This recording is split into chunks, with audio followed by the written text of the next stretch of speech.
Hey, what is going on, guys? Welcome back to my channel, and in this video I want to talk about kettlebells 101, how to train with kettlebells the right way, a brief history about kettlebells, and why I think kettlebells is by far one of the best and easiest exercise that anyone of any level can start doing, if not do more of. Alright, so without any further delay, let us jump into this video. So, introduction. The kettlebell is a small weight that can be used to provide external resistance in a manner very similar to a dumbbell. It has a handle and it comes with a range of different weights, allowing you to curl it or press it in the same way. The difference is in how the handle is positioned in relation to the weight. Now, rather than having weights on either side and a bar in the middle like a dumbbell, the kettlebell is essentially a large cast iron ball that you can grab in one hand from the top. This means that you can curl the kettlebell, the weight will hang underneath your hand and shift position in accordance with gravity so that it will always be pointing down towards the ground. This adds a lot of extra movement to what it is otherwise a fairly static and unchanging exercise. So as the weight shifts, so does the angle of the resistance, and this alters the precise muscles that will be involved in the exercise.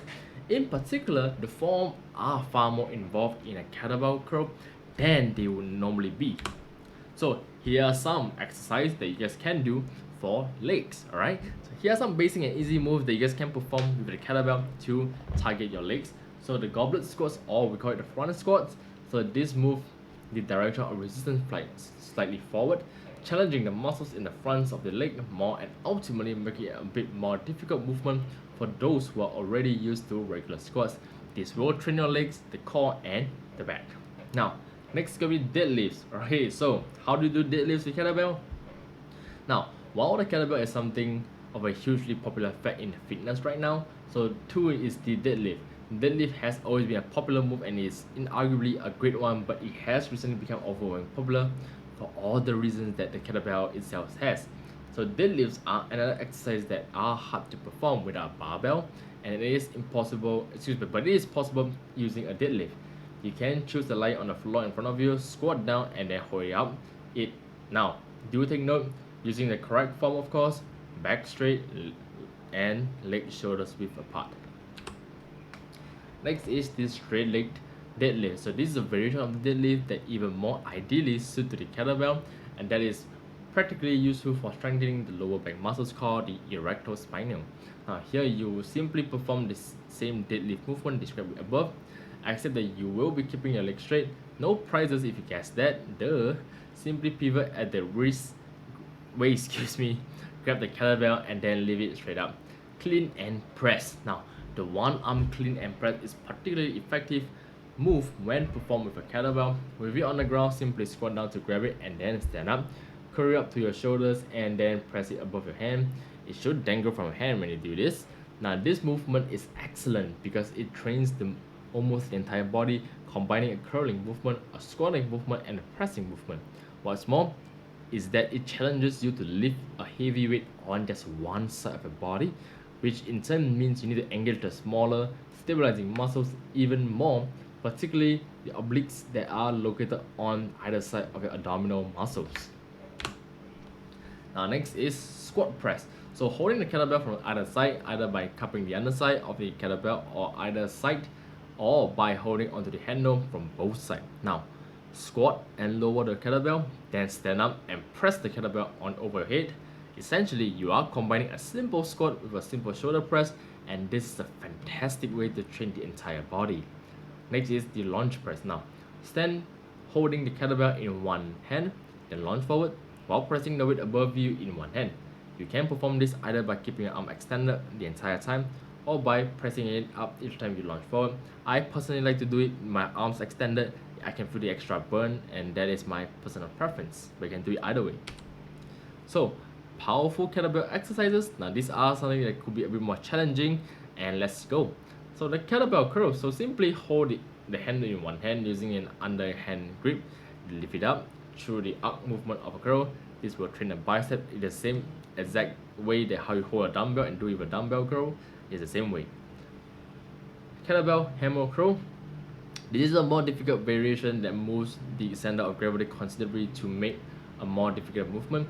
Just hold the handle so that the body of the kettle is pointing out sideways and curled in front of your body. This means you're using a neutral grip and it will really challenge the forearm to keep the belt steady in that position. This will train the bicep as well as the forearms. So next will be the chest press. Lie on the ground or on a bench and hold the kettlebell in two hands over the center of your sternum. Lower and then press upwards. This way you can perform what is essentially a bench press, except that you are bringing the arms closer and thereby making it into more of a tricep-centric movement. This will train the pecs, the serratus muscles, the triceps and shoulders. And next, shoulder press. You can perform this either by holding the kettlebell from either side and pressing upwards, or by holding the kettlebell underneath and doing the same. This will train the shoulders and pecs. Next, we have the one arm shoulder press. So simply hold the kettlebell in one hand by the handle so it is hanging by the side of your arm, and press above yourself on just one side. You can do this either sitting down or standing up. This will train your shoulders. Next is going to be the kettlebell lateral rise. So take a lateral kettlebell in one hand and then rise your arms onto one side, keeping your elbows straight and pivoting at the shoulders. This will train the outer shoulder, the medial deltoid head. The shoulder muscle has 3 muscle heads that can be targeted individually, and that is a science class if you guys didn't know. Kettlebell upward rises. This is the same movement as before, except now you will be rising the kettlebell directly up in front of you and lowering again and keeping your arm straight. This works on the anterior deltoid, the front muscle head of the shoulder. Okay, now kettlebell reverse flies. So now you're gonna have 2 kettlebells, one in each hand, then lean slightly forward with them hanging in front of you, arms bent. Now keeping your arms in that position, rise the kettlebells up behind you like you are chicken flapping its wings. It may not be the best example, but I find it funny. This will train the real deltoids and you should look like the opposite to a fly in terms of the motion. Kettlebell fly. So yes, we can also perform regular flies with this. Simply lie on a bench, hold on the kettlebell in each hand, stretch out above you. Now lower the kettlebells onto the side and then pull them back up into the middle. This will train your pectoral muscles. Kettlebell row. To perform a row, kneel down on a bench.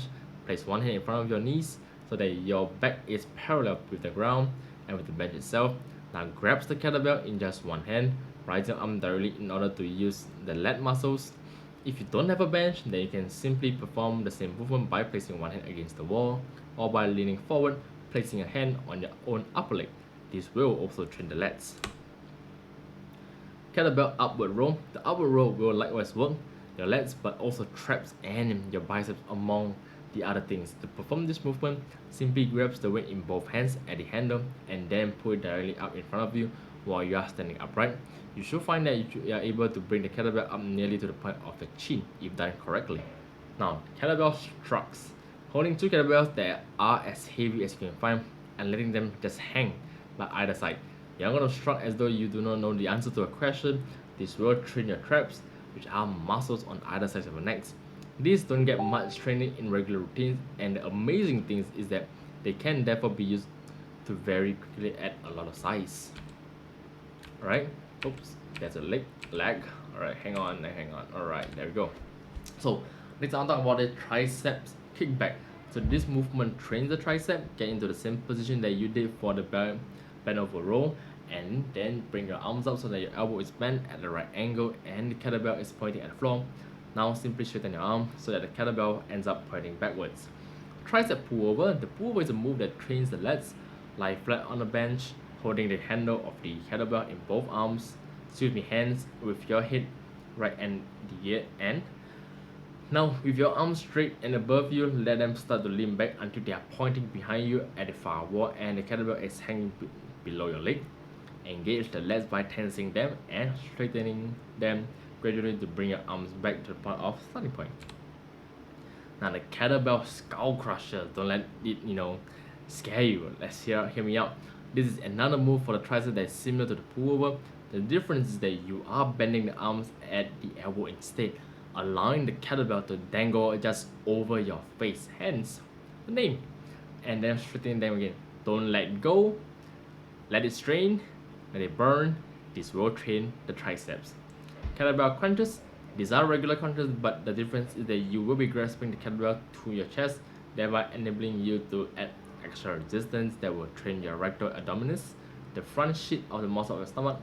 As you can probably guess, this same logic can be applied to any regular exercise for the abs, including sit-up, twisting crunches, V sit-ups, etc.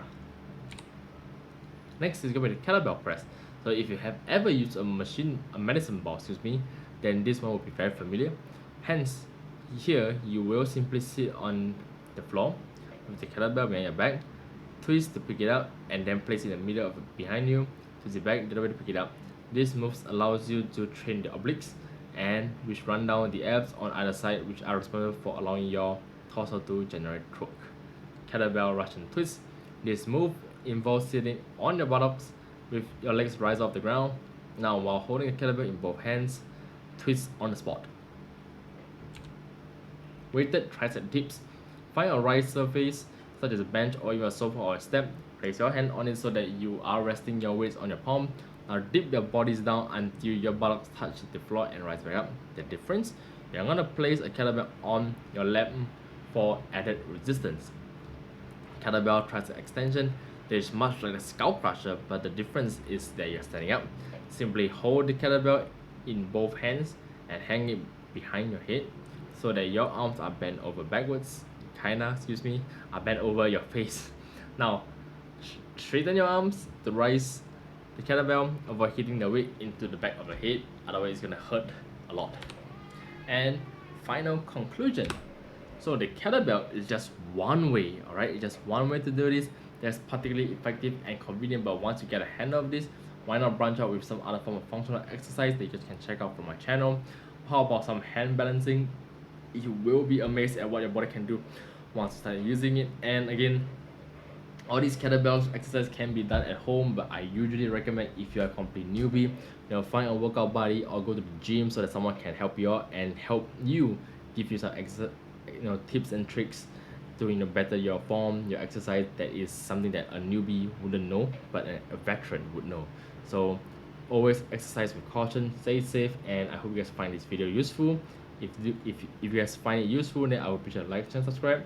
Otherwise, I hope everybody have a nice day, stay safe, stay healthy, and I'll speak to you guys in my next video. Take care.